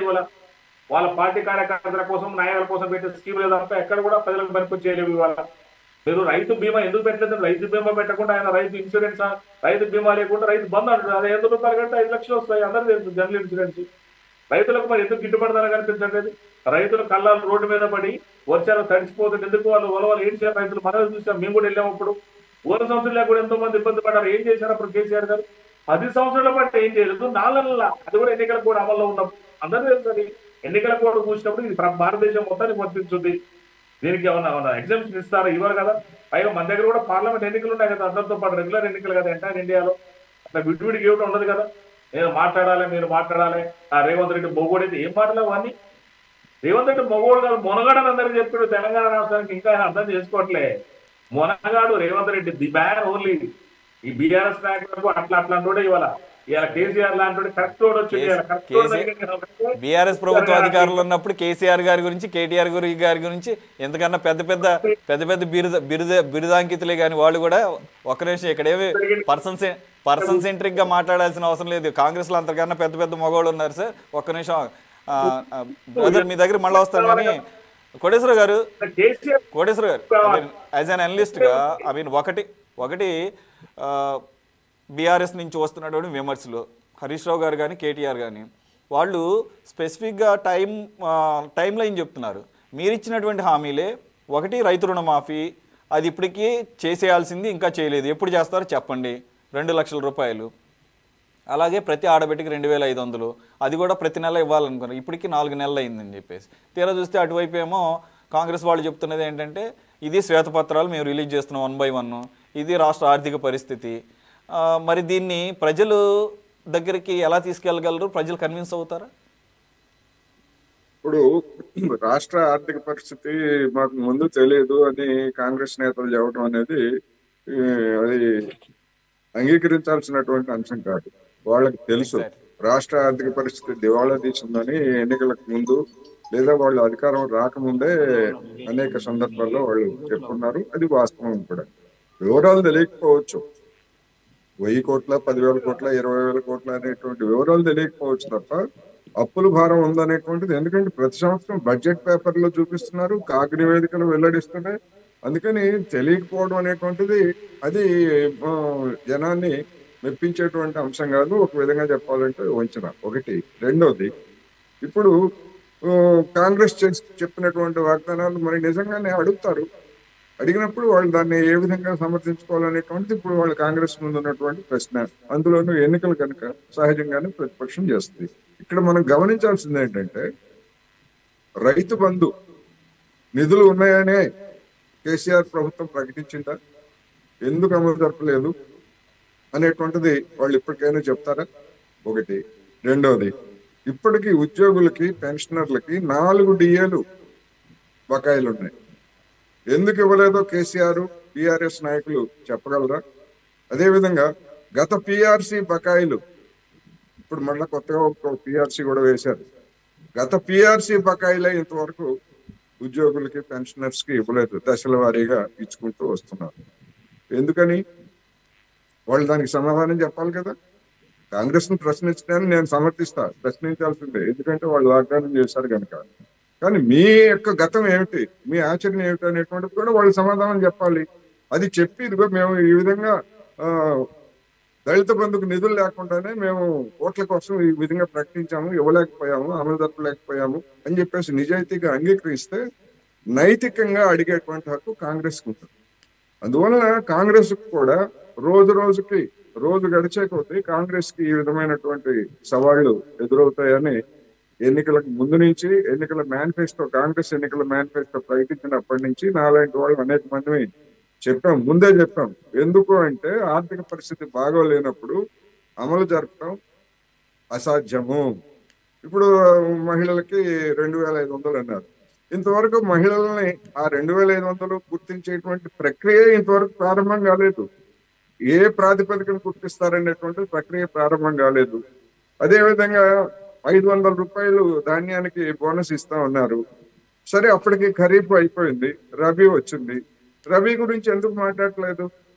వచ్చే ఖరీఫ్ నుంచి మేము ఇస్తామని చెప్పేసి మీడియాకి లీకులు వదులుతున్నారు. ఇప్పుడు సంగతి ఏమిటనేటువంటిది సహజంగానే వస్తుంది కదా. మరి ఇప్పుడు అందువలన కాంగ్రెస్ ఒక విధంగా ఎన్నికల సమయం కానివ్వండి, లేదా ఆర్థిక పరిస్థితి బాగలేకపోవడం కానివ్వండి, లేదా ఆర్థిక పరిస్థితికి మించి ఇచ్చినటువంటి హామీలతో గాని ఒక విధమైనటువంటి ఇరకాటమైనటువంటి పరిస్థితిని ఇవాళ రేవంత్ రెడ్డి సర్కారు ఎదుర్కొంటా ఉంది. ఎందుకంటే ప్రతిపక్షాలు గతంలో ఏ విధంగా అయితే కాంగ్రెస్ ప్రభుత్వం మీద దాడి చేసిందో అంతకంటే ఎక్కువగా ఇప్పుడు కూడా దాడి చేసేటువంటి అవకాశాలు ఉన్నాయి. అది దానికి ప్రభుత్వం పెద్దలు దానికి సరైనటువంటి సమర్థనీయమైనటువంటి సమాధానాలు చెప్పుకోవాలి. అలా చెప్పుకోకపోయేట్లయితే ఇవి రాజకీయపరమైనటువంటి విమర్శలుగానే ఉంటాయి. రేవంత్ రెడ్డి సర్కారు ఆర్థికంగా రోజుకి ఇబ్బందుల్లో కూరుకుపోతా ఉంది. అప్పులు తీసుకురాకపోతే ఉద్యోగులకి జీతాలు గాని పెన్షన్లు గాని ఇవ్వలేనటువంటి స్థితి ఇవాళ ఉన్నది అనేటువంటిది ఒక వాస్తవం. అందువలన దీన్ని జనం ఎట్లా అర్థం చేసుకుంటారు? ఇవాళ జనానికి కావాల్సింది నువ్వు ఇస్తానన్నావు, ఇస్తావా చస్తావా అంతే. గతంలో కేసీఆర్ కి లేదా చంద్రబాబు నాయుడు గారికి కూడా ఎదురైన పరిస్థితి అదే. నువ్వు ఇస్తానన్నావు, ఇస్తావా లేదా? అదే కదా. మరి రుణమాఫీ గురించి బీఆర్ఎస్ కూడా అదే పని చేసింది కదా. దాంట్లో తప్పు కూడా ఏం లేదు. తప్పు కూడా సామాన్యుడిగా అతనికి ఇచ్చినటువంటి హామీని నెరవేర్చారా లేదా అంతవరకు చూస్తాడు. ఎవరిని చూసుకోవాల్సింది, వేరీ చేసుకోవాల్సింది రాజకీయ పార్టీలు. ఆ రకమైనటువంటి ఆర్థిక పరిస్థితి ఉందా లేదా అని చెప్పేసి అధికారులతో కానీ వాళ్ళ ఎక్స్పర్ట్స్ తో కానీ. రైట్, ఎస్ వివేక్ గారు. అందుకని లేవనెత్తేటువంటి ప్రతి అంశం మీద కాంగ్రెస్ ప్రభుత్వము పార్టీగా నాయకులు ఏమైనా వాదనలు చేయొచ్చు. ప్రభుత్వము సంతృప్తికరమైనటువంటి సమాధానం చెప్పాల్సినటువంటి తరుణం ఆసన్నమైంది. ఎన్నికల కోడ్ ఉన్నా లేకపోయినా, ఎన్నికల కోడ్ ఉంటే కొత్త పథకాలు ప్రకటించకూడదు తప్ప పాత పథకాలని ప్రకటించినటువంటి వాటిని అమలు జరపడానికి ఎలాంటి ఇబ్బంది లేదు. అందువలన వాటిని ఏం చేస్తారు అనేటువంటిది జనానికి వివరించాలి. లేకపోయేట్లయితే రాబోయే ఎన్నికల్లో అది చర్చనీయాంశం అవుతుంది అనేది నా అభిప్రాయం. Okay, right. వివేక్ గారు, ఒకటి ఇక్కడ రైతులకు సంబంధించిన సమస్యలు మీకు ప్రధానమైనటువంటి అంశంగా, ఒక ఆయుధంగా మీకు ఎన్నికల ముందు కనబడుతోంది. దీనిని నిజంగానే ప్రజాక్షేత్రంలోకి తీసుకువెళ్ళి అలా దీన్ని తెలంగాణ వ్యాప్తంగా అలాగే రైతులకి మేలు చేకూర్చే విధంగా ఒక ఉద్యమ రూపంలోకి తీసుకెళ్లే పరిస్థితులు ఏమైనా కనపడుతుంది? లేదంటే కనుక ఏదో ఇప్పుడు ఉన్నటువంటి ఫోన్ ట్యాపింగ్ అంశానికి ఒక కౌంటర్గానే దీన్ని బీఆర్ఎస్ వాళ్ళు వాడుతున్నారని చెప్పేసి కాంగ్రెస్ వాళ్ళు చేస్తున్నటువంటి ఆరోపణలతో అక్కడితో సరిపుచ్చేటటువంటి పరిస్థితి ఏమైనా ఉందా?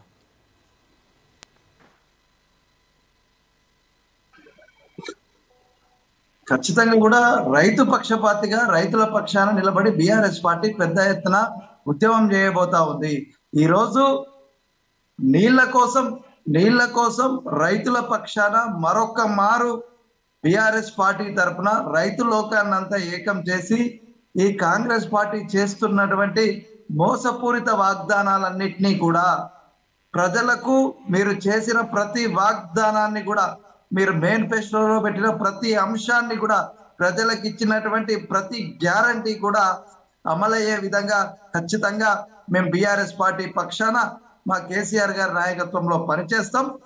కాంగ్రెస్ పార్టీ ఈ అధికార పార్టీ మెడలు వంచైనా కూడా మరి ఏదైతే రైతులకు ఇచ్చినటువంటి వాగ్దానాలన్నీ కూడా అమలయ్యే విధంగా మేము పనిచేస్తాం. మేము ఒకరోజు ధర్నాకు దీక్షకు దిగకుండా కేవలం మేము క్షేత్రస్థాయిలో పరిశీలనకు పోతేనే మరి ఆ కాంగ్రెస్ పార్టీ వెన్నులో వణుకు పుట్టి వెంటనే ఆ ప్రజలకు జరుగుతున్నటువంటి నష్టాన్ని క్షేత్రస్థాయిలో మేము వెళ్ళి మీడియా ద్వారా మీకు చూపించిన తర్వాత కదా మీ కళ్ళు తెరుచుకుంది ఈ కాంగ్రెస్ పార్టీకి. అప్పుడు కదా ఈ ప్రభుత్వము ఈ కాళేశ్వరంలో ఉన్నటువంటి నీళ్లను పంపింగ్ చేసి ప్రజలకు అందజేసింది. ఖచ్చితంగా కూడా మా నాయకుడు కేసీఆర్ గారు కావచ్చు, కేటీఆర్ గారు కావచ్చు, హరీష్ రావు గారు కావచ్చు, వాళ్ళు అడిగిన విధంగా ఈరోజు తెలంగాణ రాష్ట్రంలో ఉన్నటువంటి ప్రజానీకం అంతా కూడా అడుగుతా ఉంది. రైతులు ఆత్మహత్య చేసుకొని చనిపోయారంటే ఈరోజు మీరు ఆధారాలు చూపించమని అడుగుతా ఉన్నారు. ఇందాక సార్ చెప్పారు, చాలా లెక్కలు చూపించారు. మరి ఏదైతే నేషనల్ క్రైమ్ రిపోర్ట్స్ ప్రకారంగా మరి నేషనల్ బ్యూరో వాళ్ళు ఇచ్చినటువంటి క్రైమ్ రికార్డ్స్ కూడా అందులో ఎవరైతే తెలంగాణ రాష్ట్ర వ్యాప్తంగా గతంలో జరిగినటువంటి ఆత్మహత్యలను కూడా మీరు చూసుకోవచ్చు. ఖచ్చితంగా కూడా తెలంగాణ ప్రభుత్వం ఏర్పడిన తర్వాత ఈ 10 సంవత్సరాల కాలంలో పెద్ద ఎత్తున తగ్గుముఖం పట్టినటువంటి రైతు ఆత్మహత్యలు మళ్ళీ కాంగ్రెస్ ప్రభుత్వం అధికారంలోకి రావడంతోనే ఒక్కసారి ఈ 3 నెలల కాలంలోనే 120 రోజుల కాలంలో దాదాపుగా 200 మంది రైతులు ఆత్మహత్య చేసుకొని చనిపోయారు. వాళ్ళందరూ కూడా మీరు వివరాలు అడుగుతా ఉన్నారు. ఖచ్చితంగా కూడా మేము కూడా వివరాలు సేకరించాల్సిన పని అధికార యంత్రాంగం ప్రభుత్వ పని అయినప్పటికీ కూడా మేము కూడా అతి త్వరలోనే ఆ వివరాలన్నీ కూడా ఈ ప్రభుత్వానికి సబ్మిట్ చేస్తాం. ఇప్పటికైనా మా హయాంలో చనిపోయినటువంటి ప్రతి రైతు కుటుంబానికి కూడా 5 లక్షల ప్రమాద బీమా, రైతు బీమా మరి మేము ఇచ్చినాం. ఈ రోజు మీరు ఇంకా కూడా రైతు బీమా కట్టలేదు. మేము ప్రతి రైతుకు కూడా ఎల్ఐసి చేపించినాం. ప్రతి రైతుకు కూడా బీమా కల్పించినాం. మేము మా ప్రభుత్వం హయాంలో మేము ప్రభుత్వం వచ్చింది. మీరు కూడా రైతులకు ఖచ్చితంగా కూడా బీమా కట్టాలని చెప్పి కోరుతా ఉన్నాం. మీరు 420 ఏదైతే 420 వాగ్దానాలు చేసిర్రో ఆ 420 వాగ్దానాలల్లా, ఆ 420 మేనిఫెస్టోలో పెట్టిన అంశాలల్లా 50 అంశాలు కూడా వ్యవసాయ రంగానికి చెందినవే, రైతులకు సంబంధించినవే. మరి మీరు రైతులకు సంబంధించి ప్రతి ఎకరాకు 500 రూపాయలు బోనస్ ఇస్తా అన్నారు. 500 రూపాయలు బోనస్ ఇస్తా అన్నారు. ఒకసారి క్లారిటీ ఇవ్వండి. మాట్లాడితే కేటీఆర్ గారు కానీ మీరు కానీ బీఆర్ఎస్ కొంతమంది నాయకులు ముఖ్యంగా కేటీఆర్ గారు 420 అంటారు. నిజంగానే 400 అక్కడ అంటే నంబర్ మాట్లాడుకుంటే 420 అనే మీ ఉద్దేశం? లేదంటే 420 అంటే 420 అనే వర్డ్ వాడతాం కదా, దొంగలకి ఇచ్చేటటువంటి సెక్షన్ 420 పెట్టిన పథకాలు 420. మీ ఉద్దేశం ఏంటి? మీ ఉద్దేశం ఏంటి అసలు? అది క్లారిటీ అంటారు. ఆ పార్టీ 420 పార్టీ కాబట్టి వాళ్ళు ఇచ్చిన 420 వాగ్దానాలు అడిగింది. వాళ్ళు ఇచ్చిన వాగ్దానాలను మేము ఇస్తాం. క్లారిటీ కోసం అడిగాను నేను. ఇప్పుడు దాని జోలికి వెళ్ళదలుచుకోలేదు. శ్రీనివాస్ రెడ్డి గారు దాంతో పాటుగా ఒక్క నిమిషం. 420 వాగ్దానాలే. సరే మీ ఉద్దేశం ఏంటో తెలుసుకుందామని. 420 అనేది ఆ నేపథ్యంలో వాడారా, లేదంటే 420 హామీలు అనేది నిజంగానే అక్కడ నంబర్ పరంగా వాడారా తెలుసుకోవడానికి కాసేపు పక్కన పెడతాం. రైట్ ఓకే రైట్ అదే మీ నోటి నుంచి విందామని రైట్ క్లారిటీ వచ్చింది. శ్రీనివాస్ రెడ్డి గారు అది పక్కన పెడదాం కాసేపు.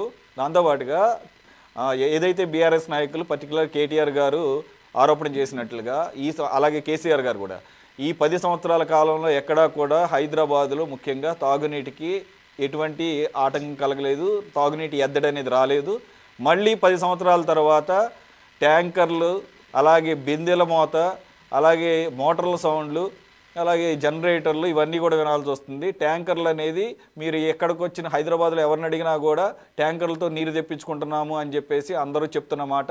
కావాలంటే కనుక మీరు రోడ్డు మీదకి వచ్చి ఇది కన్ఫర్మ్ చేసుకోవచ్చు, సవాలు కూడా విసిరిన సందర్భం. అయితే దాన్ని కన్ఫర్మ్ చేస్తూ ఈరోజు లేటెస్ట్గా government has ordered 10 IAS officers అంటే వారి పర్యవేక్షణలో 33 జిల్లాలకు తాగునీటి ఎద్దడి రాకుండా ఒక 10 మంది ఐఏఎస్ అధికారులు నియమించడాన్ని బీఆర్ఎస్ నాయకులు చేస్తున్నటువంటి ఆరోపణలకి శాంక్టిటీ ఇచ్చినట్లుగానే భావించాలి. అలాగే వాళ్ళు కూడా ఏమంటున్నారంటే మేము ఇది క్షేత్రస్థాయిలో ఇది ప్రజల దృష్టికి తీసుకొచ్చాము, బయటికి తీసుకొచ్చాం కాబట్టి ఈరోజు ప్రభుత్వం నుంచి స్పందన అలాగే కార్యాచరణ మొదలైంది అంటున్నారు. What is sir? ఇప్పుడు కేసీఆర్ టీఆర్ఎస్ వాళ్ళకి ప్రజలు కర్రు కాల్చి వాత పెట్టిన అధికారం దూరం చేసినా ఇంకా బుద్ధి రాలే. ఇంకా అధికారంలో ఉన్న ఆ బ్రాహ్మణంలోనే మాట్లాడుతున్నారు. వాళ్ళు ప్రజలకు ఇచ్చిన హామీల్ని ఎద్దేవా చేస్తున్నారు. ప్రజలకు హామీలు ఇస్తే అట్లా అనొచ్చా? మీరు ప్రజలకు ఇచ్చిన హామీల్ని అంటే ప్రజలకు హామీలు అమలు చేసే వీళ్ళ భయం ఏంటంటే ఎట్లుందంటే ఇప్పుడు వీళ్ళకి ఏడ అమలు చేస్తారో హామీలు ఇప్పటికీ 6 గ్యారెంటీలు 6 గ్యారెంటీలు కానీ 13 గ్యారెంటీలు ఇప్పటికి 5 గ్యారెంటీలు అమలైనయి. ఈ గ్యారెంటీలు ఏడ అమలు చేస్తారో ఒక భయం ఉంటుంది బీఆర్ఎస్ వాళ్ళకి కానీ వాళ్ళకి కానీ.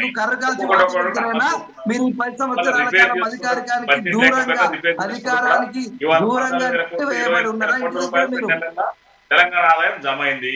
ఎక్కడెక్కడ సెంట్రల్ గవర్నమెంట్ కూడా మంచిగా రేవంత్ రెడ్డి గారు వాళ్ళతో పొలిటికల్ తమ్ముడే పేకట అనే రేంజ్ లో మంచిగా డబ్బులు తీసుకొస్తున్నారు. ఇది ఎక్కడ అమలు చేస్తున్నారని చెప్పి చాలా భయం పుచ్చుకుంది. సంచారం పట్టింది. సంచారం బట్టి ఇవన్నీ అవాకులే చావాకులే తేలుతున్నారు. ద్వారా మీరు ఒకటి గమనించండి, నేను చాలా స్పష్టంగా చెప్తాను శిరీష్ గారు, ఈ రోజు వచ్చిన కరువుకి ఈ రోజే కారణమైతా మీరు ఒకటి గమనించాలి మీరు కూడా. ఎందుకంటే మీరు ప్రశ్న వేస్తున్నారు, సమాధానం చెప్పలేకుంటే మీరే ఇంత కట్టుదలుగుతున్నారు. నేను మళ్ళీ చెప్తాను, మీకే చెప్తాను, స్ట్రైట్ ఫార్వర్డ్ క్వశ్చన్ మీకే వస్తుంది. ఇవాళ జరిగిన దానికి ఇప్పుడు పంట వేసినప్పుడు నష్టం వచ్చింది, అప్పుడెప్పుడో అయితే అప్పుడు నష్టం వస్తుంది. ఇప్పటికిప్పుడు జరగదు కదా. వాళ్ళ రైతులకు నీళ్లు రావట్లేదంటే ఈ ఒక్కరోజు కారణం, ఈ 2 నెలల కారణం కాదు కదా. గతం నుంచి వచ్చిన మొత్తం ఇంపాక్ట్ అవుతుంది. ఇన్నాళ్ళు వీళ్ళు ఏం చేశారు? చాలా స్పష్టం అప్పులు కుప్ప చేసి అడ్డంగా కూడా చేశారు. మసిబుచ్చి మారేడికాయ చేశారు. ఎక్కడ కూడా రోజు బయటపడకుండా లోపల మొత్తం బాగా తాగుబోతులు తెక్కుతుంది. బాగా తాగుబోతులు బయటకు గాంధీగానే వాళ్ళు ఫుల్ బాటిల్ కొట్టే ఏం కాదని అంటారు. ఎందుకంటే కేసీఆర్ గారికి బాగా తెలుసు ఏదో రోజు కొలాప్స్ అయింది. ఇప్పుడు జరిగింది అదే. ఇలా 10 సంవత్సరాల పాపాలు ఇలా పట్టప్ ఇలా బయటకు వస్తున్నాయి. ఇది మళ్ళీ గమనించాలి మీరు దయచేసి చాలా స్పష్టంగా. ఎర్రనెస్ ఆఫ్ పార్టీ ఒక ప్రాక్టీసింగ్ అడ్వకేట్. ఇది ఈ రోజు జరిగింది కాదు. డ్యామేజ్ ఎప్పటిదో డ్యామేజ్ ఇవాళ బయటపడుతుంది. ఇప్పటికిప్పుడు అనారోగ్యం కావచ్చు, సమస్యలు కావచ్చు, కరువు కావచ్చు, కాటకాలు కావచ్చు, ఇప్పటికిప్పుడు ఏమి కొత్తగా రాలేదు.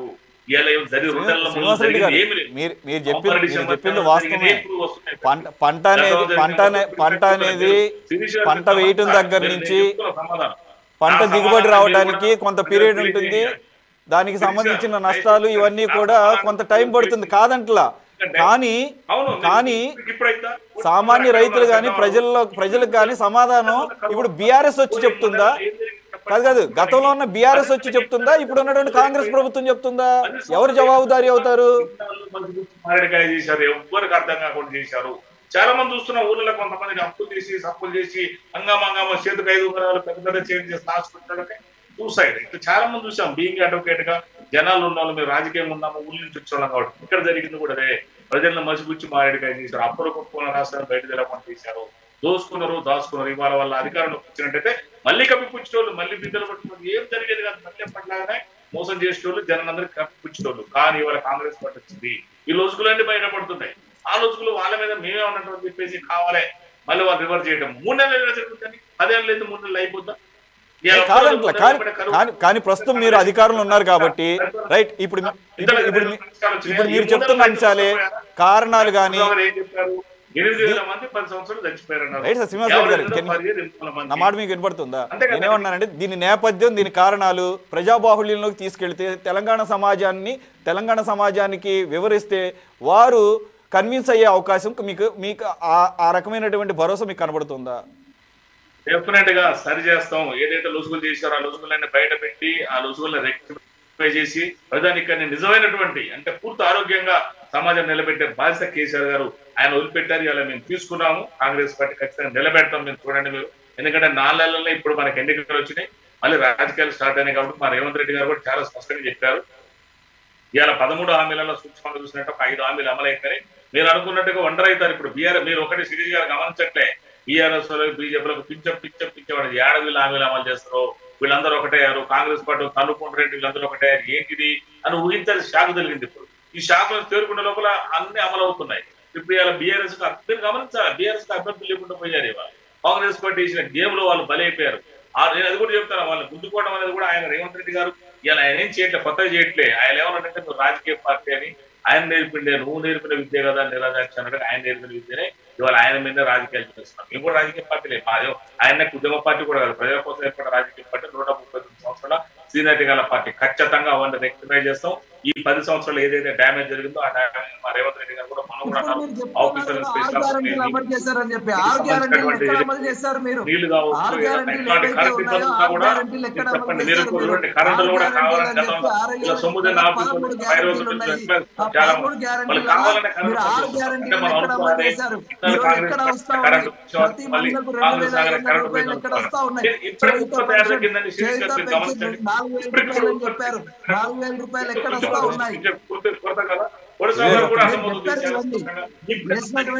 మీరు మీరు 6 పథకాలు అమలు చేస్తా అంటా ఉన్నారు. మీరు 6 గ్యారంటీలు ఎక్కడ అమలు చేసి చెప్పాలి. వివేక్ ఒక్క నిమిషం ఆగు. భద్రాద్రి పవర్ ప్రాజెక్ట్ కావచ్చు, అక్కడ యాదాద్రి పవర్ ప్రాజెక్ట్ మధ్యలోనే ఆపారు, డబుల్ త్రిబుల్ ఎస్టిమేషన్ వేశారు. అంతా చాలా మంది తెలవకుండా ఎక్కువ ఇచ్చారు. అవన్నీ కరెంట్ అనేది ఇప్పుడు ఎట్లా పోతుంది అసలు? వాళ్ళ ఆఫీసర్లు వీళ్ళు సొమ్ము తిన్నోళ్ళు, వీళ్ళు పైరవలతో వచ్చిన లేదంటే కాంగ్రెస్ పార్టీ బదనం చేయాలి అన్న కూడా రేవంత్ రెడ్డి గారు చాలా స్పష్టంగా చెప్పారు. ఇట్లాంటి చేయొద్దు, మీరు చాలా ప్రజలకు తెలియజేయాల్సిన అవసరం ఉంది, ఆఫీసర్ల బాధ్యత ఉంటుంది. దానికి గవర్నమెంట్ కాదు, ఆఫీసర్ మీరు ఇచ్చే వర్షం మీరు ఇస్తున్నారు, మీరు ఇచ్చే వర్షం మీరు ఇస్తున్నారు. ఒక్క నిమిషం సార్, కేసీఆర్ గారు చెప్పింది ఏంటంటే ఆ రోజు ప్రెస్ మీట్లో చెప్పింది, ఫర్ ఎగ్జాంపుల్ మిషన్ భగీరథే తీసుకుంటే దాన్ని కూడా నిర్వహణ లోపం క్లియర్గా కనపడుతోంది. గత 10 సంవత్సరాల్లో జరిగినటువంటి నిర్వహణకి ఇప్పటికి ఈ 100 రోజులకి అని చెప్పేసి అధికారులు చెప్తున్నారు అన్నట్లుగా ఆయన చెప్తున్నారు. దానికి సమాధానం మీరే చెప్పాలి. దానికి ఒక ఎగ్జాంపుల్ కూడా చెబుతున్నారు. ఆ మిషన్ భగీరథకి ఇన్ఛార్జ్ గా ఉన్నటువంటి స్మితా సబర్వాల్ గారు, ఐఏఎస్. ఒక్క నిమిషం ఆగండి సార్, దానికి మీరే చెప్పాలి సమాధానం. ఇక్కడ మాకేం తెలియదు, మీరే అధికారంలో ఉన్నారు. స్మితా సబర్వాల్ గారు డే టు డే ఎప్పటికప్పుడు పర్యవేక్షణ చేస్తూ దానికి సంబంధించినటువంటి బాధ్యులైనటువంటి అధికారులని ఎప్పటికప్పుడు సంప్రదిస్తూ మిషన్ భగీరథ అత్యద్భుతంగా నడిపినటువంటి దాన్ని కూడా ఆ తర్వాత మీరు స్పెషల్ టెక్నికల్ పీపుల్ని అప్పుడు అపాయింట్ చేశాము. ఇప్పుడు వాళ్ళందరినీ తీసేసేసి ఓన్లీ ప్రభుత్వ అధికారులను పెట్టడం మూలంగా వారికి దాని మీద అవగాహన లేకపోవడం మూలంగా మిషన్ భగీరథ కూడా ఇప్పుడు సరిగా అమలు చేయలేకపోతున్నారు అనేది స్వయంగా కేసీఆర్ గారు అనడం బట్టి మాటలు. దానికి మీరేం చెప్తారు? ఇప్పుడు మిషన్ భగీరథ ఆ రోజు ఏమన్నారు, హరీష్ రావు గారు ఏమన్నారంటే ఆయన మా వాళ్ళు ఇద్దరు కూడా అపర భగీరథ అవుతారని మేము మొత్తం గొలుసుకట్టు చెరువులు ఉన్నాయి తెలంగాణలో, అన్నిటికీ మీరు కొండలు తీసిన చెరువులు తీసినప్పుడు ఏమైనా ఆయన తీసినప్పుడు చెరువులు ఏమైనా నీళ్లు అప్పుడు వర్షాలు వచ్చినప్పుడు నీళ్లు ఉంటేనో మా గొప్పతనం.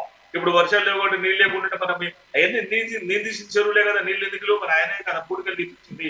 ఏపటి పూడికలు తీపించారు మన ఊళ్ళో చూసినాం కదా. చెక్కు డ్యామ్ అని చిన్నప్పుడు చెక్కు డ్యామ్ అంటే ఇప్పుడు కూడా మొత్తం అట్లా పైన తీయడం బిల్లులు ఎత్తుకోవడం అదే కదా జరిగింది.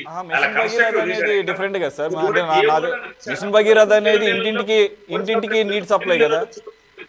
మీరు చెప్పేది మిషన్ కాకతీయ కూడా సరిగ్గా ₹1,00,000 పని చేసి 50 లక్షలు ఎత్తుకున్నారు.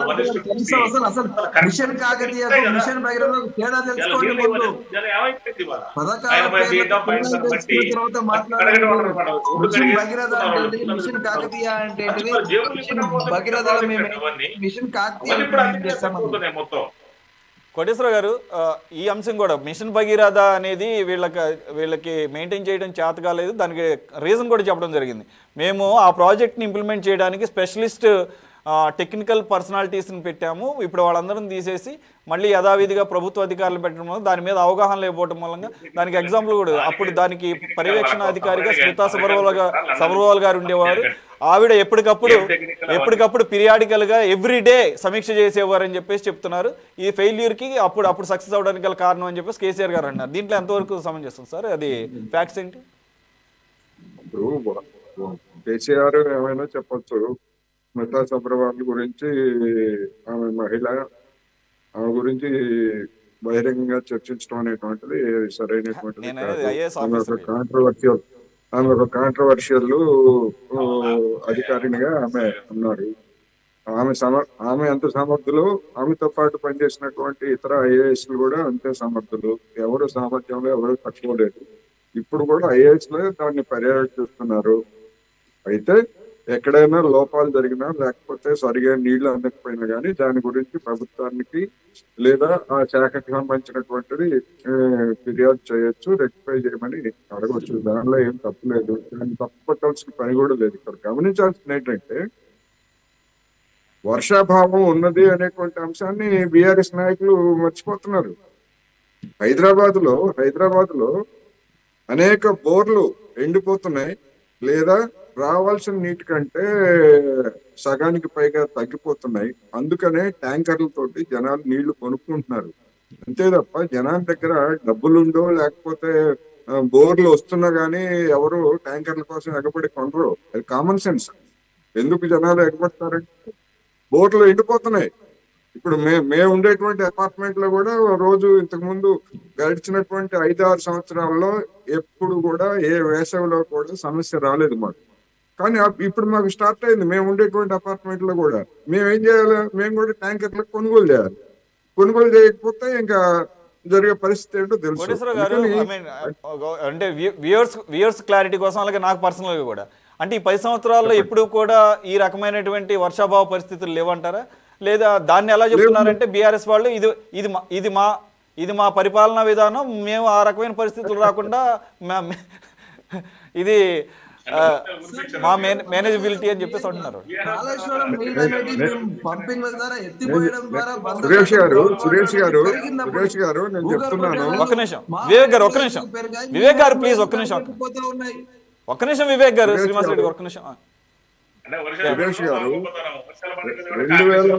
2014-15 ప్రారంభ దినాల్లో మేము ఉండేటువంటి ప్రాంతం అంటే రామంతపూరు, ఉప్పలు, ఈ ప్రాంతంలో తీవ్రమైనటువంటి నీటి ఎద్దడి వచ్చి బోర్లు పనిచేయనటువంటి పరిస్థితి 2014-15 ప్రారంభంలో ఉన్నది.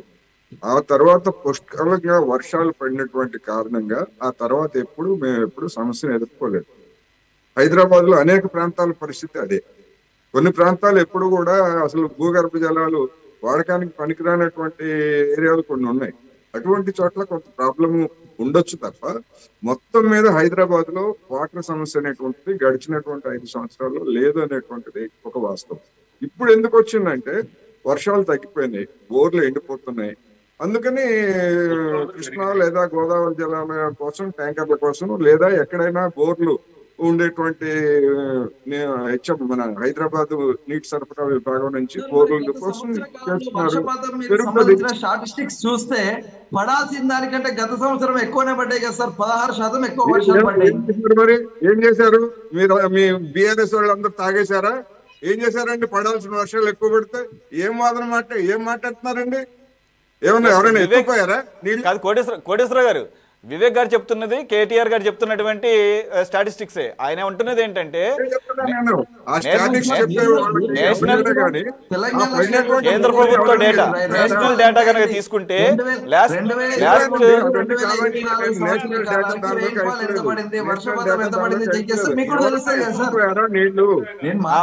ఆ టైంలో మీరే కదా సార్, ఆ టైంలో మీరే కదా వివేక్ ఉన్నది, ఆ టైంలో మీరే కదా అధికారంలో ఉంది వివేక్.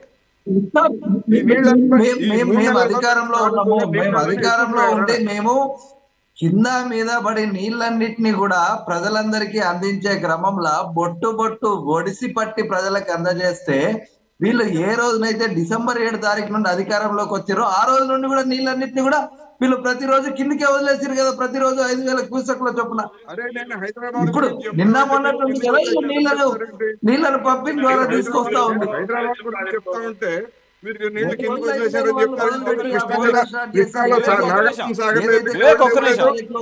కోటేశ్వర గారు చెప్పండి, వివేక్ గారు, వివేక్ ఒక్క నిమిషం. బ్రదర్ వివేక్, మీరు ఒక పాయింట్ చెప్పారు. టీఆర్ఎస్ పార్టీ సెగ అదే విధంగా రైతుల సెగ తాకిన తర్వాత కదా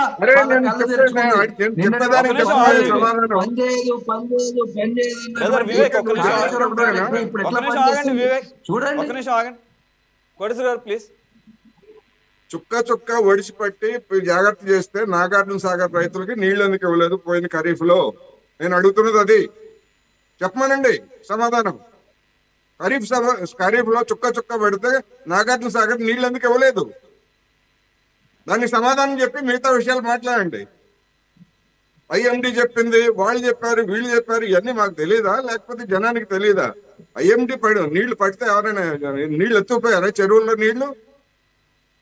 కాంగ్రెస్ అధికారంలోకి వచ్చిన తర్వాత, లేదా మీ హయాంలోనే ఏమైనా ఇసుక తరలించినట్టుగా తరలించేశారా నీళ్లు?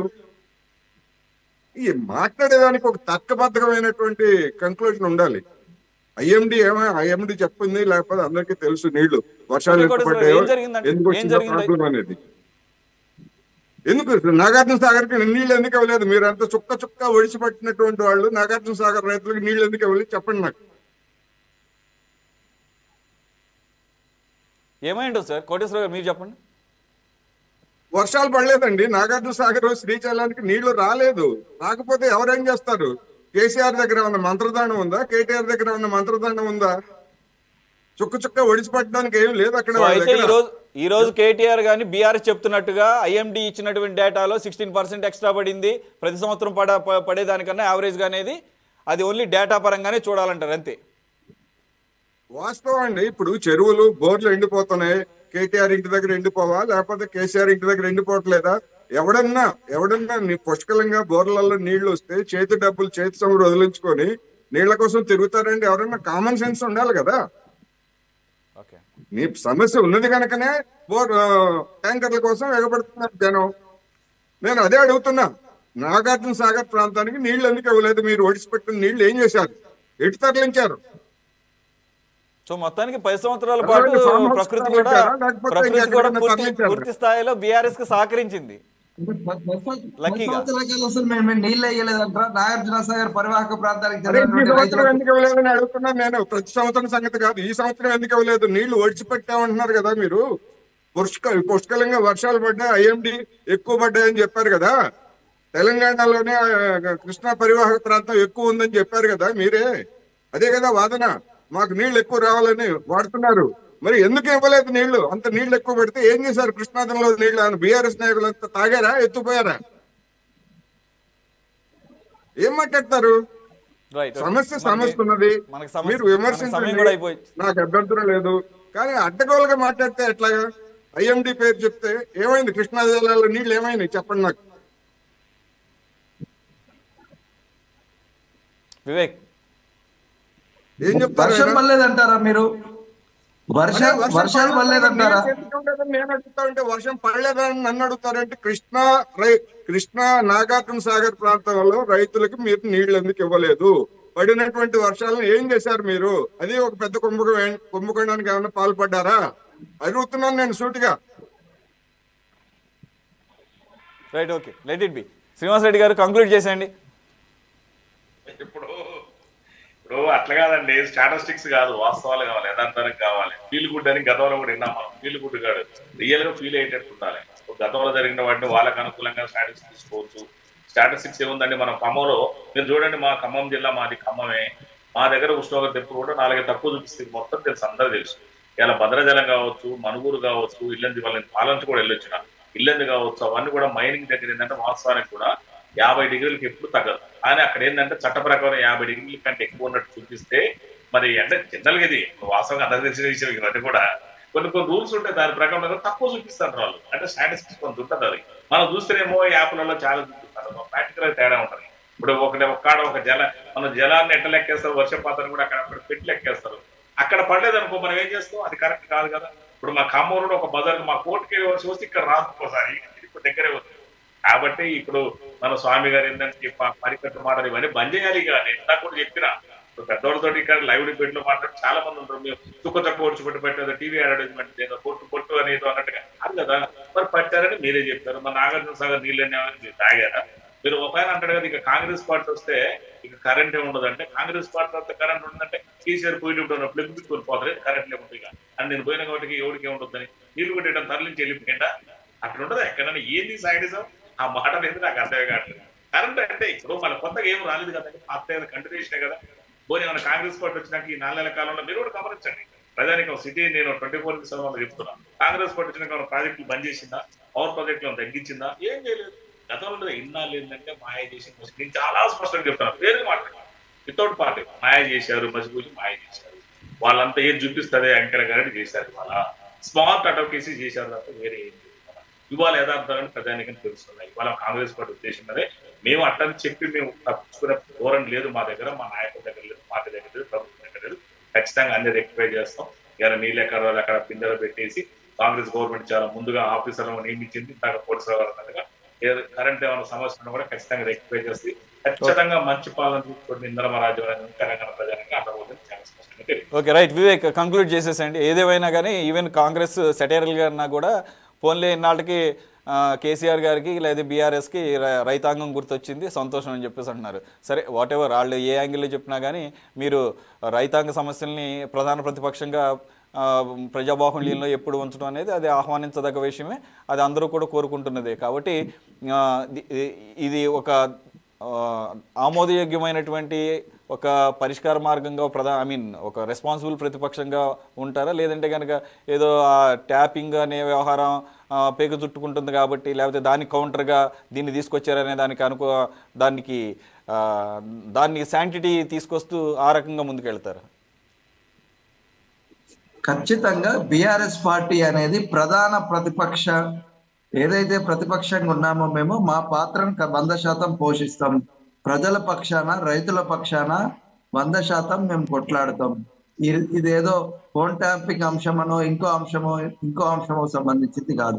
ఖచ్చితంగా రైత పక్షపాతిగా రైతుల పక్షాన నిలబడి రైతులకు అందాల్సినటువంటి ప్రతి ఒక్క హామీని కావచ్చు, ప్రతి ఒక్క అంశాన్ని కావచ్చు, మీరు మీ ఎన్నికల్లో పెట్టినటువంటి మేనిఫెస్టో అంశాలు కావచ్చు, గతంలో కొనసాగుతున్నటువంటి పథకాలు కావచ్చు, ఖచ్చితంగా కూడా రైతుల పక్షాన నిలబడేటువంటి పార్టీ బీఆర్ఎస్ పార్టీ. రైతుల కోసం నిలబడే పార్టీ బీఆర్ఎస్ పార్టీ. ఖచ్చితంగా కూడా మేము రైతుల కోసమే నిలబడతాము, రైతుల కోసమే మా పోరాటము, మా నినాదమే అదే ఉందండి కదండి. ఆప్కి బార్ కిసాన్ సర్కార్ పేరు మీదనే మేము ఖచ్చితంగా పోరాటం చేస్తున్నాం. ఇప్పుడు కూడా రైతుల పక్షాన మేము నిలబడతాము.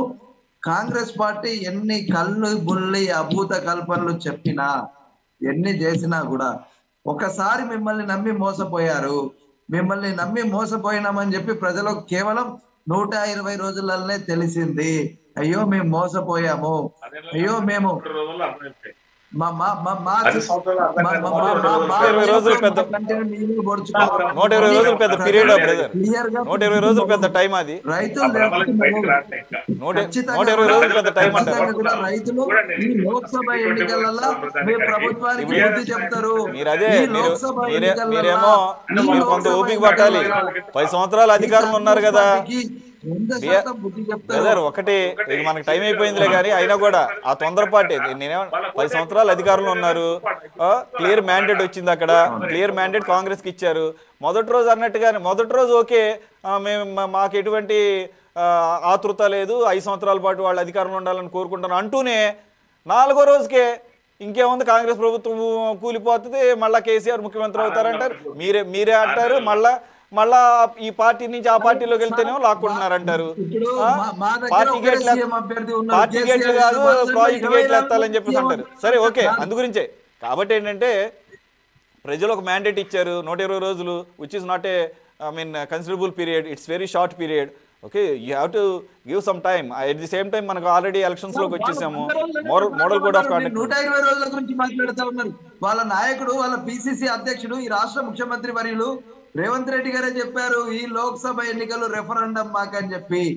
ఖచ్చితంగా ఈ రెఫరెండం లా ప్రజలు బుద్ధి చెప్తారని చెప్తారు. రైట్, ఓకే, ఆయన ఒప్పుకున్నాడు కదా. He is confident about his governance and he is confident about himself. Okay, let what the people give the verdict. Okay, Kodeswaru garu, please 1 minute conclude చేయండి సార్.